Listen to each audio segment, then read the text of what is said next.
Hello students, कैसे हैं आप सब। मैं कविता आईसीटी वर्चुअल क्लासेस में आपका स्वागत करती हूं और उम्मीद करती हूं आप सभी अच्छे होंगे और स्वस्थ होंगे। तो क्लास हम बात कर रहे थे डाइवर्सिटी इन लिविंग ऑर्गेनिज्म, यानी कि लिविंग ऑर्गेनिज्म में जो विविधता है हमने उसके बारे में बात की थी, जिसमें आपने देखा था कि जो लिविंग ऑर्गेनिज्म है वो कितने प्रकार के होते हैं और किस प्रकार से आप उन्हें क्लासीफाई करते हैं। साथ में हमने ये भी जाना था कि क्लासिफिकेशन क्यों किया जाता है और किस प्रकार से किया जाता है। उसके बाद आपने पढ़ा कि जो क्लासिफिकेशन है उसके अलग अलग बेसिस हैं, जिसमें आपने न्यूक्लियस को देखा और आपने देखा कि कितने प्रकार की सेल्स होती हैं। आपने देखा कि जो पोषण हो रहा है, जो न्यूट्रिशन हो रहा है, न्यूट्रिशन के बेसिस पे हमने उन्हें अलग अलग कैटेगरी में डिवाइड किया था। उसके बाद आपने देखा था कि hierarchy of classification. Hierarchy of classification में हमने क्या देखा था कि जो क्लासिफिकेशन होता है उसका क्रम क्या है, यानी कि हमने ये तो माना कि जो जितने भी एनिमल्स होते हैं, जितने भी जीव जंतु हैं, हम उन्हें अलग अलग कैटेगराइज करेंगे, अलग अलग ग्रुप में हम उन्हें बांटेंगे और उसका क्रम क्या होगा या सीक्वेंस क्या होगा। तो उसमें आपने देखा था कि कुछ साइंटिस्ट थे जैसे कि Ernst Haeckel, Robert Whittaker and Carl. इन्होंने क्या किया था कि जो भी जीव जंतु थे उन्हें इन्होंने अलग अलग भागों में बांटा था। उसमें से जो सबसे पहले हम पढ़ते हैं जो आर एच विटेकर है। आर एच विटेकर ने 5 किंगडम बनाए थे और उन 5 किंगडम में जितने भी जीव जंतु थे, बल्कि उनमें पादप भी शामिल होते हैं, यानी जीव जंतु और पादप क्या होते हैं, इन सारे ही जो 5 किंगडम उन्होंने दिए थे इसी के अंतर्गत वो आते हैं। अब आया कि जो किंगडम है वो क्या है। मैंने कल आपको बताया था जो किंगडम होता है, जैसे कि हम जब भी क्लासिफिकेशन कर रहे हैं, जब भी वर्गीकरण कर रहे हैं, तो हम जैसे हमने अलग अलग भागों में बांटा तो उस भाग का, उस ग्रुप का हमने एक नाम रख दिया। तो किंगडम क्या है, सबसे बड़ा ग्रुप है। जो सबसे बड़ा ग्रुप होता है उसे हम किंगडम कहते हैं। जैसे कि हमने इसमें किसका एग्जाम्पल लिया था, हमने स्कूल का एग्जाम्पल लिया था। फिर हमने देखा था कि कैसे स्कूल को अपने अलग अलग कैटेगरी में डिवाइड किया है। तो इसी प्रकार हमारे पास कितने किंगडम आते हैं, हमारे पास 5 किंगडम आते हैं, जिनमें पहला आता है मोनेरा, प्रोटिस्टा, फंजाई, प्लांटियन, एनिमेलिया। इसमें आपने ये भी पढ़ा था जो एनिमेलिया होता है वो सबसे बड़ा किंगडम है, यानी सबसे ज्यादा जो ऑर्गेनिज्म होंगे वो यहाँ पाए जाएंगे। तो अब हम क्या करेंगे कि इसके बाद हम देखेंगे कि जो क्रम है, इस क्रम यहीं तक नहीं है, क्योंकि ये तो क्या है, 5 किंगडम है। किंगडम के बाद भी क्या होती है, सब कैटेगरी होती है, सब ग्रुप होता है। यानी कि ये तो क्या एक बहुत बड़ा ग्रुप है, उसे हम एक बड़े ग्रुप को अब छोटे ग्रुप में डिवाइड करेंगे। तो ये आपको जो पांचों किंगडम है ये आपको याद रखने हैं, क्योंकि ये क्या है, बहुत इंपॉर्टेंट है। जब भी क्लासिफिकेशन होता है तो क्लासिफिकेशन कहाँ से स्टार्ट होता है, ये 5 किंगडम से स्टार्ट होता है। आप जो भी एनिमल्स के बारे में पढ़ेंगे, जब भी डाइवर्सिटी के बारे में पढ़ेंगे, तो आप कहाँ से पढ़ेंगे, आप इन्हीं 5 किंगडम को लेंगे और इन्हीं के 5 किंगडम से आप क्या करेंगे, आगे की पढ़ाई करेंगे। नेक्स्ट हमारे पास आता है फर्दर लेवल ऑफ क्लासिफिकेशन, यानी अब क्या हुआ, हमने क्या किया, 5 किंगडम बना दिए, लेकिन किंगडम के बाद भी क्या करना था, ग्रुप डिवाइड करने थे, जिसमें आपने ये ग्रुप देखे। अब ये जो ग्रुप है सिर्फ एक ही किंगडम के लिए नहीं है, बल्कि हर एक किंगडम में ये सारे आपको ग्रुप देखने को मिलेंगे। जिसमें आपने देखा था कि किंगडम के बाद क्या आता है, फाइलम आता है, और फाइलम को एनिमल के लिए यूज करेंगे और डिवीजन को प्लांट्स के लिए यूज करेंगे। इसमें हमने कल कौन सा एग्जाम्पल देखा था, हमने देखा था कि आप जिस एरिया में आप रहते हो उस एरिया में कितने हैं, 4-5 स्कूल हैं, और उस 4-5 स्कूलों को आपने अलग अलग पार्ट में डिवाइड कर दिया। हर एक स्कूल को आपने क्या माना, हर एक स्कूल को आपने किंगडम माना। किंगडम किस बेसिस पे माना, आपने देखा कि जो भी लोग एक स्कूल में काम कर रहे हैं, चाहे वो पढ़ाई कर रहे हैं चाहे पढ़ा रहे हैं, जो एक स्कूल में है वो क्या है, वो सारे किंगडम है। यानी कि आपने अलग अलग स्कूल को अलग अलग किंगडम बना दिया। फॉर एग्जाम्पल आपके एरिया में 5 स्कूल और आपने कहा कि वहाँ पे क्या है, 5 किंगडम है, यानी 5 अलग अलग स्कूल है। अब आप क्या करेंगे, अब आप और गुण धर्मों को यूज करेंगे, आप और कैरेक्टरिस्टिक्स को देखेंगे और उसके बेसिस से आप क्या करेंगे, और छोटे छोटे ग्रुप में उसे डिवाइड करेंगे। तो हमने देखा सबसे पहला किंगडम के बाद फाइलम या डिवीजन आया। जब भी हम एनिमल्स की बात करेंगे तो आप फाइलम को यूज करेंगे, और जब भी आप प्लांट्स की बात करेंगे यानी पादपों की बात करेंगे तो आप डिवीजन को यूज करेंगे। तो यहाँ पे फाइलम बनाए, तो अब क्या आपने क्या किया, आपने स्कूल में देखा, स्कूल में क्या कैटेगरी थी कि कुछ जो पढ़ रहे थे, यानी कुछ जो थे वो पढ़ने आते थे और कुछ जो लोग थे वो पढ़ाने आते थे, जिसे आप टीचर और स्टूडेंट्स कहते हैं। यानी आपने अब क्या किया, अब काम के आधार पर आपने उन्हें बांट दिया कि कौन पढ़ रहा है और कौन पढ़ा रहा है। तो ये क्या हो गया, ये फाइलम हो गया। यानी कि आपने क्या किया, एक बड़े से ग्रुप को, जिसमें आपने किंगडम कहा, जो आपका पूरा स्कूल था, स्कूल में जो सारे लोग आते थे वो था, फिर आपने छोटे पार्ट में उसे डिवाइड किया, जिससे आपने क्या कहा, फाइलम कहा। नेक्स्ट आपने क्या किया कि स्कूल में बहुत सारी क्लासें होती हैं, अलग अलग क्लासें होती हैं। इसी वर्गीकरण के तौर पे ही आप अलग अलग क्लासरूम में बैठते हो, आपके लिए अलग ही रूम होता है। इवन आपकी क्लास के बाहर आपकी क्लास का नाम भी लिखा होता है कि क्लास 1 2 3 4, ऐसे करके क्या होती है, क्लासेज जो होती हैं वो विभाजित होती हैं। अब क्लासेस के बेसिस पे हो गया, तो नेक्स्ट आपने क्लास कह दिया। अब क्लास के बाद हमने और कैसे आपके पास और क्या क्राइटेरिया, आपके पास और क्या चीज़ है, और क्या बेस है कि आप और उसे फिर क्या कर सकते हैं, अलग अलग ग्रुप में बांट सकते हैं। आपने कहा कि हम क्या करते हैं, जो गर्ल्स और बॉयज़ हैं उन्हें हम अलग अलग डिवाइड कर देते कि कितने गर्ल्स हैं कितने बॉयज़ हैं, अलग अलग ग्रुप बन गया। तो उसे हमने कहा ये ऑर्डर हो गया। उसके बाद हमने ये देखा कि किस छात्र को, यानी किन बच्चों को किस सब्जेक्ट में इंटरेस्ट है, उसके बेसिस पे आपने उन्हें क्या कर दिया, डिवाइड कर दिया, उसे हमने फैमिली कह दिया। तो ये तो हमने अपने एस्पेक्ट में बात की, अपने स्कूल को एग्जाम्पल लेके हमने माना। पर हम क्या कर रहे हैं, हमने एक सजीव की स्टडी करनी है, हमने एक सजीव है उसकी संरचना देखनी है कि उसकी संरचना किस प्रकार हुई है, उसकी बॉडी में क्या क्या ऑर्गन है, कैसे जो उसका शरीर है वो कार्य कैसे करता है, फंक्शनिंग कैसे करता है। अब जैसे कि आपने देखा कि अभी जो हमारा मेडिकल फील्ड है इतना एडवांस हो गया है, जैसे किसी को भी कोई भी प्रॉब्लम होती है, कोई भी बीमारी होती है, तो उसका क्या है, समाधान हमारे पास होता है। कैसे होता है, क्योंकि हम जो ह्यूमन बॉडी है वो ह्यूमन बॉडी के हर एक पार्ट को जानते हैं। आपने अपने लंग्स के बारे में पढ़ा होगा, अपने हार्ट के बारे में पढ़ा, आपने डाइजेस्टिव सिस्टम के बारे में पढ़ा, आपने रिप्रोडक्टिव सिस्टम के बारे में पढ़ा, आपने ब्रेन के बारे में पढ़ा, और जो भी बॉडी पार्ट है अपने हर एक चीज के बारे में पढ़ा। कैसे पढ़ा, जब ये डिवीजन हुआ, यानी कि इसी डिवीजन के थ्रू क्या हुआ, पहले आपने एक बड़े से ग्रुप में कुछ इंडिविजुअल को रखा, फिर आपने कुछ गुण देखे कि उनमें कौन से वो ऑर्गेनिज्म है जिनमें ज़्यादा समानता है, जिनमें ज़्यादा समानता है उन्हें अलग ग्रुप में रख दिया, जिनमें कम समानता है उसे अलग ग्रुप में रख दिया। ऐसे करते करते क्या हुआ, किंगडम हुआ, किंगडम से फाइलम, फाइलम से क्लास, क्लास से ऑर्डर, फैमिली, जीनस और स्पीशीज। लास्ट में क्या आई, स्पीशीज आई, यानी जाति आई। तो क्लासिफिकेशन की जो इकाई है वो क्या है, जाति है। जाति सबसे छोटी क्या है, इकाई है। यानी कि जो भी ऑर्गेनिज्म होंगे, जो भी एनिमल्स, जो भी प्लांट्स एक स्पीशीज में आते हैं, इसका मतलब होता है कि उनमें क्या है, उनके गुणधर्मों में बहुत ज्यादा समानता है।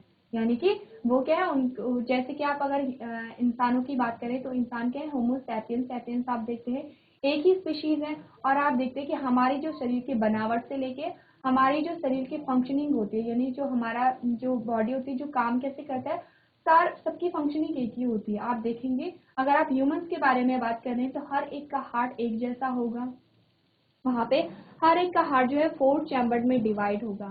डाइजेशन की जो प्रोसेस होगी वो हर किसी में एक जैसी होती है, हर किसी का ब्रेन एक जैसे ही काम करता है। और जो भी ऑर्गन्स हैं, चाहे वो नंबर्स ऑफ बोन्स हो या फिर आप कुछ और ले लेते हैं, तो हर एक मनुष्य में क्या है, समान है, क्योंकि मनुष्य क्या है, एक स्पीशीज है। यानी एक स्पीशीज के अंतर्गत जितने भी एनिमल्स होंगे, या फिर आप प्लांट्स के बारे में बात कर रहे हैं, जितने भी प्लांट्स होंगे उनमें क्या होंगे, बहुत जो गुणधर्म होंगे वो बहुत ज़्यादा समान आपको दिखेंगे। उसके बाद आप जीनस देखेंगे तो जीनस में क्या होंगे, कुछ जीनस में भी जो जीनस के अंदर क्या आती है, बहुत सारी जातियाँ, बहुत सारी स्पीशीज आती हैं। तो इसमें क्या होगा कि जो स्पीशीज हैं, जो स्पीशीज जीनस के अंतर्गत आ रही हैं, माना कि एक जीनस के अंदर 5 स्पीशीज आ रही हैं। अब 5 स्पीशीज किस प्रकार आ रही हैं कि उनमें कोई ना कोई समानता है। पहले हमने क्या कहा, स्पीशीज है, स्पीशीज जैसे कि इंसान है, मनुष्य है, मनुष्य में क्या है, समानता है, तो वो सारे एक ही स्पीशीज में आ गए। अब क्या हुआ कि एक ही जीनस में 4-5 क्या आ गई, स्पीशीज आ गई, यानी जीनस है, जीनस के अंतर्गत 4-5 स्पीशीज आ गई। कैसे आई कि उन 4-5 स्पीशीज में कुछ समानता थी, उस समानता के आधार पर हमने क्या किया, उन 4-5 स्पीशीज का एक ग्रुप बना दिया, यानी 4-5 स्पीशीज का एक ग्रुप बन गया, जिसे हमने क्या कहा, जीनस कहा। अब क्या हुआ कि वो समानता उनसे कम थी, जैसे कि एक स्पीशीज के जो ऑर्गेनिज्म होंगे उनमें ज़्यादा समानता होगी, पर जो अलग अलग स्पीशीज हैं, अलग अलग स्पीशीज में जो समानता होगी वो थोड़ा कम होगी, यानी जो अलग अलग जाति के जो इंडिविजुअल जो एनिमल्स होंगे उनमें समानता थोड़ा कम होगी। तो इस बेसिस पे हमने क्या किया, जिन स्पीशीज में, जिन जातियों के जीवों में समानता पाई जा रही थी उनका एक ग्रुप बना दिया और हमने जीनस बना दिया। अब क्या हुआ, जीनस से क्या के बाद क्या है, फैमिली आया। तो एक फैमिली में क्या होते हैं, एक या एक से ज़्यादा जीनस आ सकते हैं। कैसे आ सकते हैं कि जैसे कि जीनस में क्या है 4-5 स्पीशीज हैं, वैसे ही दूसरा जीनस आए उसमें भी 4-5 स्पीशीज हैं। आपने देखा इस जीनस और इस जीनस में कुछ समानताएं पाई जा रही हैं। अब जो समानताएं पाई जा रही है तो हमने उसका फिर से एक ग्रुप बना दिया, उसे हमने फैमिली कह दिया। वैसे ही फैमिली एक जो ऑर्डर है, ऑर्डर के अंतर्गत कई फैमिली आ सकती है। फैमिली कैसे आई कि एक फैमिली में कुछ जीनस थे, इस फैमिली में कुछ जीनस थे, इन दोनों में कोई समानता पाई गई, हमने उनका एक ग्रुप बना दिया और हमने ऑर्डर का फॉर्मेशन कर दिया।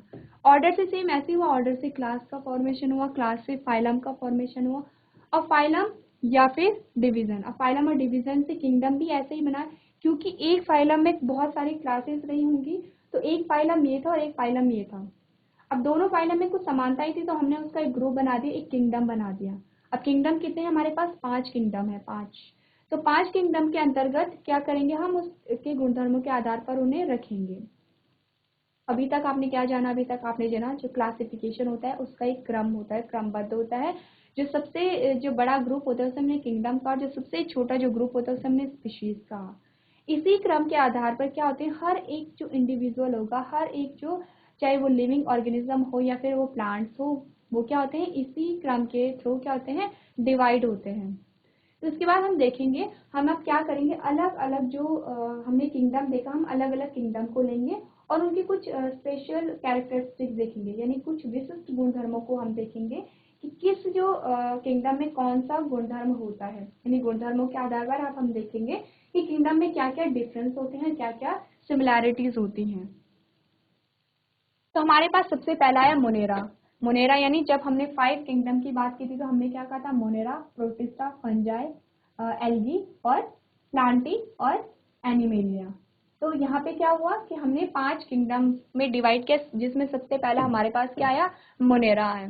अब मोनेरा के आप कुछ कैरेक्टरिस्टिक्स देखेंगे, जिसमें सबसे पहला आपको क्या दिखेगा, these organism do not have defined nucleus और ऑर्गेनेलीज एंड आर यूनिसेलुलर।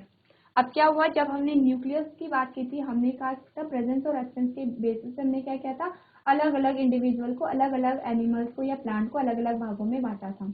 जिसमें हमारे पास क्या आया था, जिसमें हमारे पास आया था यूनिसेलुलर और मल्टीसेलुलर आया था। और न्यूक्लियस के बेसिस पे क्या आया था, प्रोकैरियोट्स और यूकैरियोट्स आया था। यानी यहाँ पे क्या है, इनमें जो न्यूक्लियर मेम्ब्रेन है, न्यूक्लियस है, वो वेल डिफाइंड नहीं है। यानी जो इनका जो जेनेटिक मटेरियल है वो एक मेम्ब्रेन बाउंड पे नहीं, एक मेम्ब्रेन में नहीं है। तो ये क्या है, ये क्या है, प्रोकैरियोट्स हैं, ये प्रोकैरियोट्स हैं। उसके बाद हमने देखा कि इनमें क्या थे, यूनिसेलुलर है, यानी एक ही सेल से बने हुए हैं। यानी कि जो किंगडम मोनेरा में जो भी जीव आएंगे, जो भी ऑर्गेनिज्म आएगा, वो एक ही सेल से बना होगा और क्या होगा, प्रोकैरियोट्स होगा। प्रोकैरियोट्स होगा यानी प्रिमिटिव टाइप का होगा। नेक्स्ट आप देखेंगे cell wall present in some organisms of this group. Cell wall जब आपने पढ़ा होगा कि एनिमल बॉडी और प्लांट बॉडी के बारे में, तो आपने देखा कि जो एनिमल बॉडी होती है उसमें क्या होती है, जो एनिमल सेल होती है उसमें सेल वॉल प्रेजेंट नहीं होती है, जबकि प्लांट में क्या होती है, सेल वॉल प्रेजेंट होती है। तो ये क्या इंडिकेट कर रहा है, कुछ में तो क्या है, सेल वॉल प्रेजेंट है जो कि प्लांट के गुण को क्या कर रहा है, बता रहा है। कुछ में सेल वॉल नहीं है जो एनिमल के गुण को दिखा रहा है।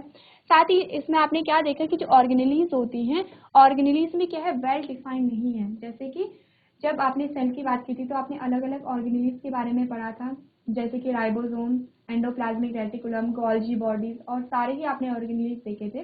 तो इनमें क्या होती है, वेल डिफाइंड ऑर्गेनेलीज नहीं प्रेजेंट होती हैं।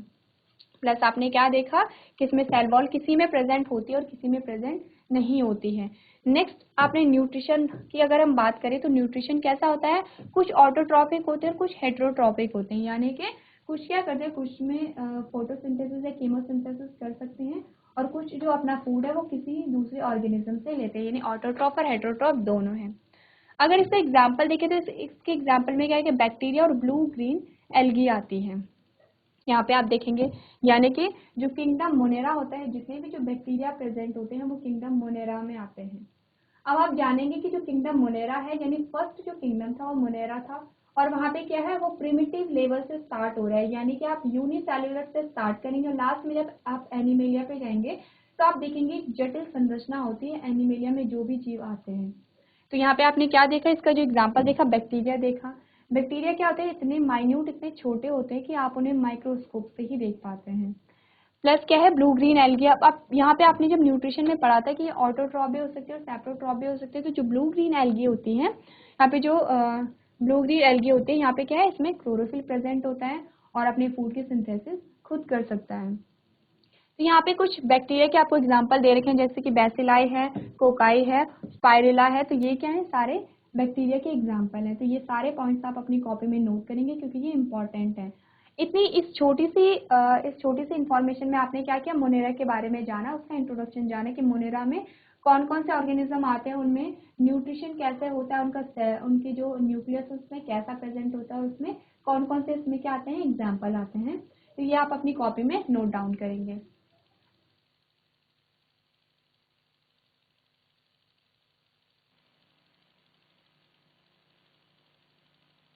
नेक्स्ट जो इसके बाद आता है, मोनेरा के कुछ ग्रुप्स भी डिवाइड हैं, जैसे कि आपके पास आएगा आर्की बैक्टीरिया और यू बैक्टीरिया। तो मोनेरा में जब हमने एग्जांपल देखा था तो हमने क्या एग्जांपल देखा था, उसमें क्या आते हैं, बैक्टीरिया प्रेजेंट होते हैं। तो बैक्टीरिया कितने प्रकार के होते हैं, 2 प्रकार के यहाँ पे देखने को मिलते हैं, आर्किया या फिर आर्की बैक्टीरिया और यू बैक्टीरिया। तो आर्की बैक्टीरिया क्या है, the category in the kingdom Monera which consist of the organism survive in extremely hot condition और कोल्ड कंडीशन। तो यहाँ पे क्या होते हैं, वो बैक्टीरिया आते हैं जो एक्सट्रीम कंडीशन पे रहते हैं। एक्सट्रीम कंडीशन क्या होती है, यहाँ पे नॉर्मल जो ऑर्गेनिज्म होगा वो सरवाइव नहीं कर सकता है। यानी इतनी या तो वहाँ पे इतना हॉट क्लाइमेट होगा, इतना तापमान इतना अधिक होगा कि वहाँ पे जो नॉर्मल जो ह्यूमन बींग्स होंगे या फिर जो भी माइक्रोब्स होंगे वो नहीं रह सकते हैं। तो आर्की बैक्टीरिया कौन होते हैं, या तो बहुत कोल्ड क्लाइमेट में होते हैं, बहुत ज़्यादा ठंडे इलाके में होते हैं, बहुत ज़्यादा गर्मियों में गर्म इलाके में होते हैं। इसीलिए आप देखते हैं कि जो माइक्रोब्स होते हैं वो इजीली नहीं मरते हैं, क्योंकि वो क्या होते हैं, एक्सट्रीम कंडीशन पे पाए जाते हैं। और इस प्रकार के जो बैक्टीरिया होते हैं इसे क्या कहते हैं, इसे हम आर्किया या फिर आर्की बैक्टीरिया कहते हैं। नेक्स्ट हमारे पास आता है यू बैक्टीरिया। तो यू बैक्टीरिया क्या होता है, you bacteria is phylum of Monera consists of all the bacteria that survive in a normal environment। अब यू बैक्टीरिया क्या है, जैसे कि हमने क्या कहा था, किंगडम के बाद फाइलम आता है। तो ये क्या है, फाइलम है। ये आपको जो देखने को मिल रहे हैं ये फाइलम है। यू बैक्टीरिया क्या है, एक फाइलम है जिसमें वो बैक्टीरिया आते हैं जो नॉर्मल कंडीशन में रहते हैं, नॉर्मल क्लाइमेट में रहते हैं। यानी कि अगर हम अपने आसपास जो भी बैक्टीरिया देखते हैं तो वो किस कैटेगरी में आएंगे, वो यू बैक्टीरिया की कैटेगरी में आएंगे। तो ये क्या है, आपने हम जब किंगडम के बारे में पढ़ेंगे तो हम हर एक ग्रुप के बारे में नहीं पढ़ेंगे, बट जैसे कि आपने यहाँ पे एग्जांपल देखा, मोनेरा में क्या आ गया, फाइलम आ गया। अब जो मोनेरा था उसमें सारे ही बैक्टीरिया आ गए। अब आप जानेंगे कि ये जो क्लासिफिकेशन है, ये जो ग्रुपिंग की जा रही है, जब हमने क्रम के यानी जब हमने हायरार्की के बारे में पढ़ा, क्लासिफिकेशन की, तो हमने फाइलम देखा, हमने किंगडम देखा, फाइलम देखा, इस प्रकार से हमने बहुत सारे क्या देखे, ग्रुप देखे। तो अगर हम मोनेरा की बात करें तो मोनेरा में सारे ही बैक्टीरिया आते हैं। वो बैक्टीरिया भी आते हैं जो बहुत ठंडे, बहुत गर्म प्रदेशों में यानी एक्सट्रीम क्लाइमेटिक कंडीशन में प्रेजेंट होते हैं। वो बैक्टीरिया भी आते हैं कि जो नॉर्मल क्लाइमेट में रहते हैं, जैसे कि आप और हम रहते हैं। ये तो था नॉर्मल, मतलब कि ये तो क्या था, सारे ही बैक्टीरिया एक ग्रुप में रख दिए जिसे हमने किंगडम कहा, किंगडम मोनेरा का। अब फाइलम आए तो फाइलम में क्या हुआ कि आर्की बैक्टीरिया, यू बैक्टीरिया दोनों अलग अलग डिफाइंड हो गए। इसमें से एक तो वो बैक्टीरिया है कि जो साधारण परिस्थितियों में नहीं रहते हैं, वो ऐसी परिस्थितियों में रहते हैं जहाँ पे जीवन संभव नहीं है। यानी कि ये कहाँ पाए जाएंगे, जहाँ पे जीवन संभव नहीं है। ये या तो बहुत गर्म प्रदेशों में होंगे या बहुत ठंडे प्रदेशों में होंगे। दूसरे प्रकार के आते हैं कि जो नॉर्मल कंडीशन में प्रेजेंट रहते हैं। तो यानी यहाँ पे क्या हुआ, और विशिष्टीकरण हुआ किसमें, क्लासिफिकेशन में। तो आप देखेंगे all major helpful and pathogenic bacteria we know today fall under this category. यानी कि जब हमने माइक्रोब्स की बात की थी, माइक्रोब्स के बारे में आपने पढ़ा कि माइक्रोब्स यानी कि जो सूक्ष्म जीव होते हैं वो हार्मफुल भी होते हैं, बेनिफिशियल भी होते हैं, यानी हमें लाभ भी देते हैं और हानि भी देते हैं। तो वो सारे ही बैक्टीरिया जो हमें लाभ और हानि दोनों प्रदान करते हैं वो किस में आएगा, वो यू बैक्टीरिया में आएगा। इसके साथ ही क्या होता है, बैक्टीरिया के आपको 2 कैटेगरी और देखने को मिलती है। एक है ग्राम पॉजिटिव बैक्टीरिया, एक है gram negative bacteria. Gram positive bacteria और ग्राम नेगेटिव बैक्टीरिया सेम के बेसिस पे क्या इनका डिफ्रेंसिएशन होता है। तो आपको क्या याद रखना है, जो ग्राम पॉजिटिव बैक्टीरिया होता है, gram positive bacteria pathogenic nature होता है, यानी ये क्या करता है, ये बीमारियों के लिए रिस्पॉन्सिबल होता है। तो आपने क्या जाना, जो बैक्टीरिया थे कितनी कैटेगरी में आए, आपने सबसे पहले आर्किया के बारे में जाना। आर्किया क्या होते हैं, यानी आर्की बैक्टीरिया क्या होते हैं। नेक्स्ट आया यू बैक्टीरिया क्या होते हैं। आपने ग्राम पॉजिटिव और ग्राम नेगेटिव के बारे में भी जाना कि जो बैक्टीरिया होते हैं वो ग्राम पॉजिटिव भी होते हैं, ग्राम नेगेटिव भी होते हैं। तो ये किसके बारे में पढ़ा हमने, ये पढ़ा हमने जो किंगडम मोनेरा के बारे में। आप ये सब नोट कर सकते हैं।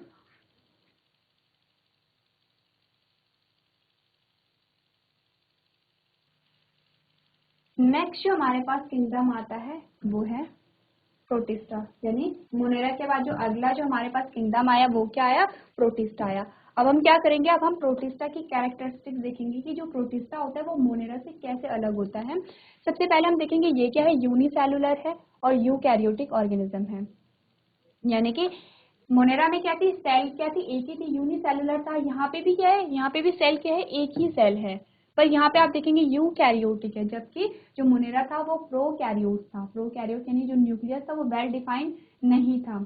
अब यूकैरियोट में क्या हुआ कि जो न्यूक्लियस था, न्यूक्लियस होगी, न्यूक्लियस क्या होगी, वेल डिफाइंड होगा, यानी कि जो न्यूक्लियस मेम्ब्रेन होगी वो क्लियरली होगी, डबल मेम्ब्रेन यहाँ पे होगी। तो यहाँ पे आपने क्या, यहाँ पे क्या डिफरेंस आया, यहाँ पे यूकैरियोटिक डिफरेंस आया, यानी सेल तो एक ही है पर जो न्यूक्लियस है वो क्या है, वेल डिफाइंड है। नेक्स्ट आप देखेंगे यहाँ पे जो लोकोमोशन हो रहा है वो हेयर लाइक स्ट्रक्चर से हो रहा है, यानी कि जो लोकोमोशन है वो हेयर लाइक स्ट्रक्चर से हो रहा है, जिसे सीलिया कहते हैं और फ्लैजला भी कहते हैं। तो ये जो स्ट्रक्चर होते हैं ये मूव करने के लिए होते हैं, यानी कि आप इनमें क्या आ गया, इनमें कुछ ऑर्गन अलग से आ गए हैं जो कि क्या होते हैं, जो मूवमेंट में होते हैं, जो चलने के लिए सहायता प्रदान करते हैं। उसमें से आपने दो पढ़ा, सबसे पहले आप सीलिया का नाम याद रखेंगे और फ्लैजला का नाम याद रखेंगे। अब सीलिया और फ्लैजला में क्या अंतर होता है, सीलिया के होते हैं बहुत महीन होते हैं, आपको थ्रेड लाइक स्ट्रक्चर देखने को, आप आगे जब देखेंगे, आप स्टडी करेंगे तो आपको सीलिया के स्ट्रक्चर देखने को मिलेंगे, बहुत महीन होते हैं, पूरी बॉडी में होते हैं। जबकि फ्लैजला क्या होते हैं, फ्लैजला क्या एक या दो होते हैं और सीलिया से थोड़ा सा थिक यानी मोटे होते हैं और लंबे होते हैं। तो ये क्या है, ये किस में हेल्प करेंगे, ये मूवमेंट में हेल्प करते हैं। नेक्स्ट अगर आप बात करेंगे न्यूट्रिशन की, तो क्या होते हैं, ऑटोट्रॉफिक भी होते हैं, हेट्रोट्रॉफिक भी होते हैं, यानी इसमें भी दोनों ही प्रकार के आते हैं। जैसे कि हमने मोनेरा में भी देखा था, ऑटोट्रॉप भी देखे थे और हेट्रोट्रॉप भी देखे थे। तो इसमें भी क्या होते हैं, दोनों ही कैटेगरी आती हैं, ऑटो और हेटेरोट्रॉप। उसके बाद इसके जो एग्जाम्पल होते हैं वो एल्गी हो गया, प्रोटोजॉन्स हो गए हैं। जैसे कि यहाँ पे भी आप इसके एग्जाम्पल देख सकते हैं। ये जो सारे एग्जाम्पल होते हैं ये किसके अंतर्गत आते हैं, ये प्रोटोजोआ के अंतर्गत आते हैं। तो जो प्रोटोजोआ जो किंगडम है इसके अंतर्गत बहुत सारे फाइलम आते हैं, यानी आप बहुत सारे सब ग्रुप देखेंगे। जब आप 11th में जाएंगे तो आप इसके बहुत डिटेल में पढ़ेंगे, उसके बाद इसके अलग अलग से फाइलम आप पढ़ेंगे, आप देखेंगे। और इनमें जो एग्जाम्पल होते हैं, जैसे कि आपने अमीबा पढ़ा या एंट अमीबा पढ़ोगे, पैरामीशियम पढ़ोगे, तो इनके बारे में आप डिटेल में पढ़ोगे कि ये क्या होते हैं, इनके क्या क्या कैरेक्टरिस्टिक्स होते हैं। उसी में आप देखोगे कि जो फ्लैजला और सीलिया में क्या क्या अंतर होता है, कैसे कैसे ये मूवमेंट करते हैं। फ्लैजला और ये जो सीलिया होते हैं ये किन किन ऑर्गेनिज्म में प्रेजेंट होते हैं। तो ये जो पॉइंट्स है आप अपनी कॉपी में से नोट करेंगे।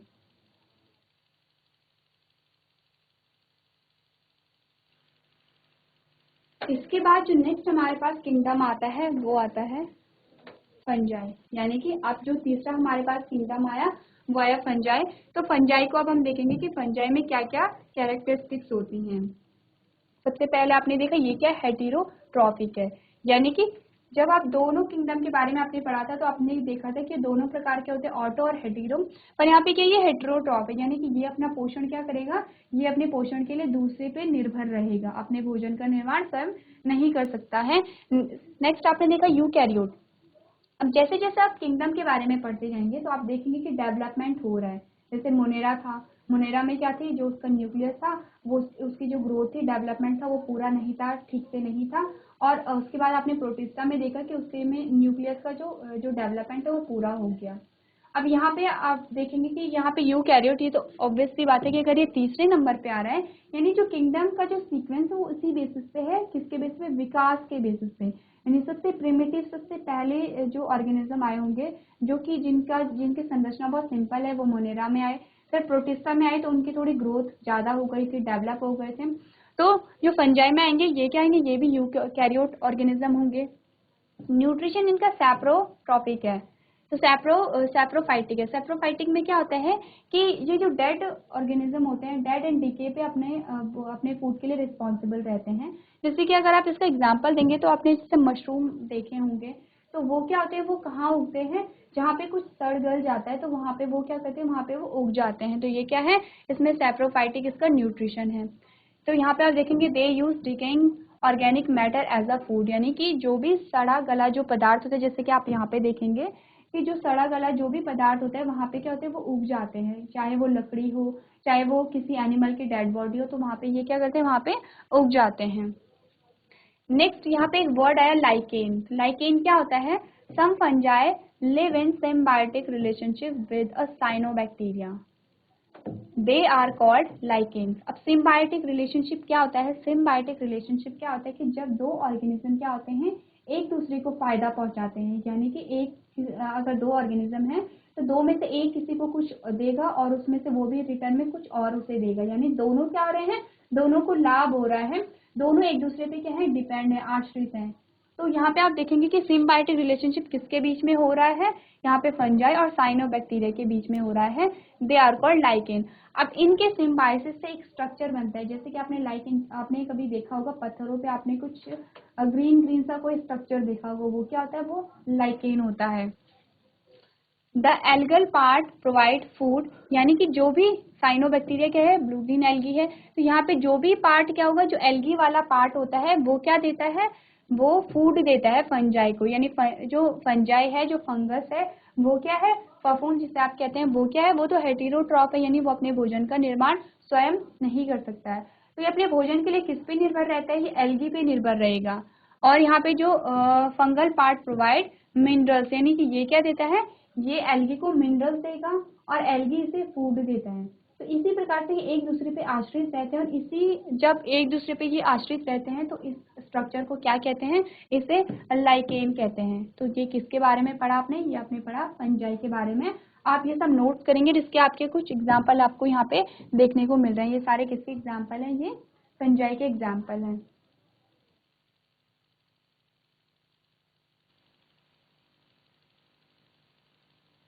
नेक्स्ट जो इसके पास हमारे पास किंगडम आता है, वो आता है प्लांटी। प्लांटी जैसे कि नाम ही इंडिकेट कर रहे हैं, किससे रिलेटेड हुआ, प्लांट से रिलेटेड हुआ। तो यहाँ तक आते आते जो स्ट्रक्चर था, जो पादपों के जो प्लांट बॉडी की में जो भी स्ट्रक्चर था वो बहुत ज़्यादा डेवलप हो चुका था। तो यहाँ पे इसके आप देखेंगे ये क्या है, मल्टी सेलुलर है, यूकैरियोट्स है, और इसमें सेल वॉल प्रेजेंट होती है, क्योंकि सेल वॉल किसका नेचर है, सेल वॉल प्लांट्स का ही नेचर है। सेल वॉल किस में प्रेजेंट होगी, प्लांट सेल में प्रेजेंट होती है। इसका जो न्यूट्रिशन है ये ऑटोट्रॉफ है, ये क्या करते हैं, क्लोरोफिल यूज करते हैं फोटोसिंथेसिस के लिए। फोटोसिंथेसिस की आपने पूरी प्रोसेस पढ़ी थी कि फोटोसिंथेसिस क्या क्या होता है, उसमें क्या क्या जो कंपोनेंट है वो अनिवार्य होते हैं।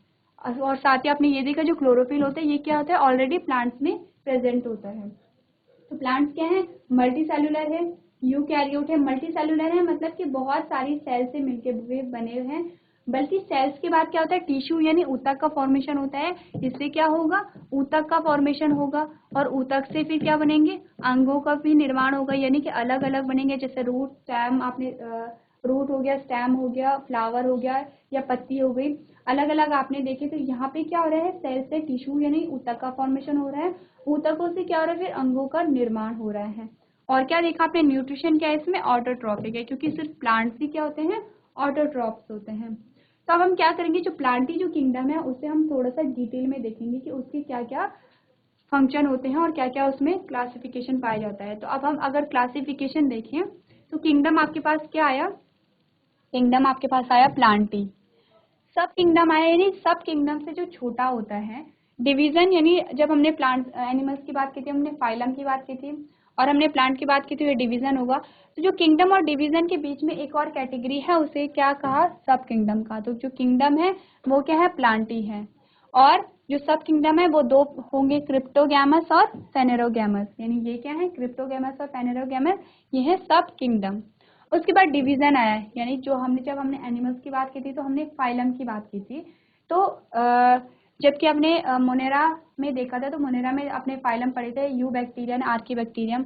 तो इसमें जो डिवीजन होंगे कौन कौन से होंगे, थैलोफाइटा, ब्रायोफाइटा, टाइडोफाइटा और स्पर्मेटोफाइटा। उसके बाद सब डिवीजन आते हैं। सब डिवीजन भी क्या आते हैं इसमें, एल्गी, फंजाई आता है, और जिम्नोस्पर्म आता है, और एंजियोस्पर्म आता है। ये क्या है, ये प्लांटी का क्या है, क्लासिफिकेशन है। इस क्लासिफिकेशन को आप एज इट इज नोट करेंगे और उसे याद भी करेंगे, क्योंकि ये बहुत ज़्यादा इंपॉर्टेंट होता है आगे के स्टडी के लिए। आपको ये पता होना चाहिए कि किसके बाद क्या आता है, यानी किंगडम में कौन आता है, सब किंगडम में कौन आता है, डिवीजन में क्या क्या आते हैं और सब डिवीजन में क्या क्या आते हैं। ये आप अपनी कॉपी में नोट करेंगे।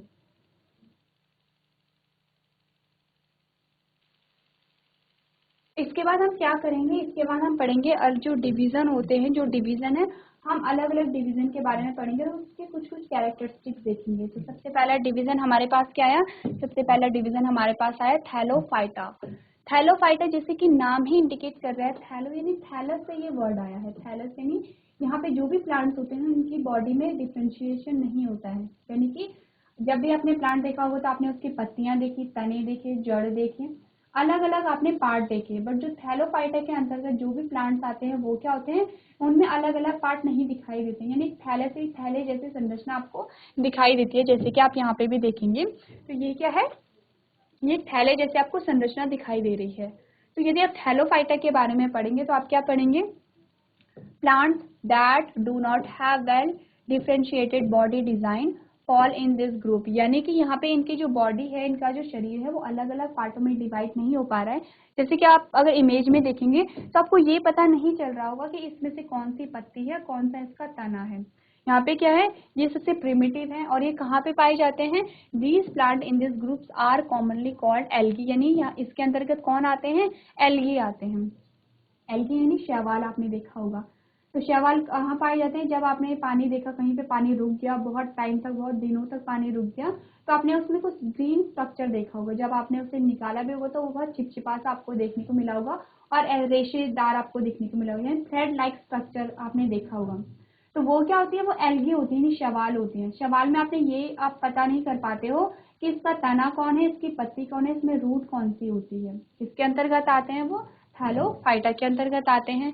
These plants are permanently aquatic. Aquatic क्या होते हैं, एक्वेटिक होते हैं कि जो पानी में रहते हैं, यानी कि एक्वेटिक जब भी अब वर्ड आएगा आप पानी से उसे इंडिकेट करेंगे। तो ये जो प्लांट्स होते हैं ये कहाँ पे पाए जाते हैं, पानी में पाए जाते हैं। और इसके जो एग्जाम्पल है, स्पायरोगायरा हो गया या कारा हो गया। यहाँ पे ये कारा का एग्जाम्पल है, ये अल्वा का एग्जाम्पल है, ये क्लैडोफोरा का एग्जाम्पल है। तो ये क्या करेंगे, आप अपनी कॉपी में नोट करेंगे सारे पॉइंट्स को। इसके बाद जो नेक्स्ट हमारे पास आता है वो आता है ब्रायोफाइटा, यानी कि नेक्स्ट हमारे पास क्या हेडिंग आई, ब्रायोफाइटा है।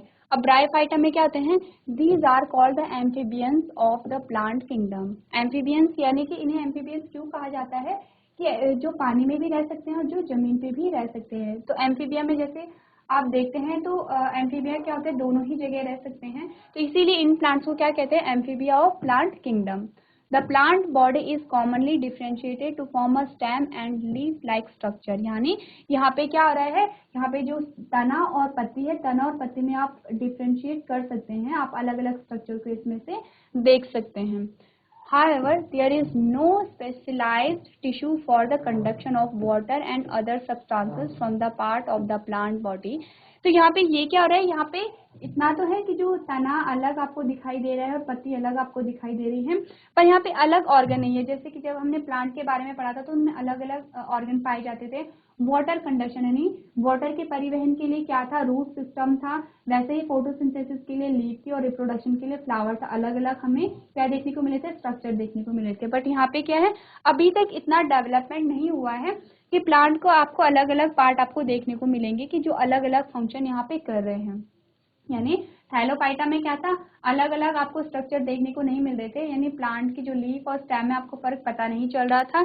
जब आपने बात की ब्रायोफाइटा की, तो ब्रायोफाइटा में क्या हुआ, जो तना और जो पत्ती थी, तना और पत्ती में आपको अंतर देखने को मिल गया, जैसे कि आप यहाँ पे देख सकते हैं। तो इसके एग्जाम्पल मॉस हैं, जैसे कि यहाँ पे मार्केंशिया का आप एग्जाम्पल देखेंगे तो आप देख सकते हैं कि इसमें से तना कौन है और पत्ती कौन है। तो ये जो सारे पॉइंट्स आप अपनी कॉपी में से नोट डाउन करेंगे।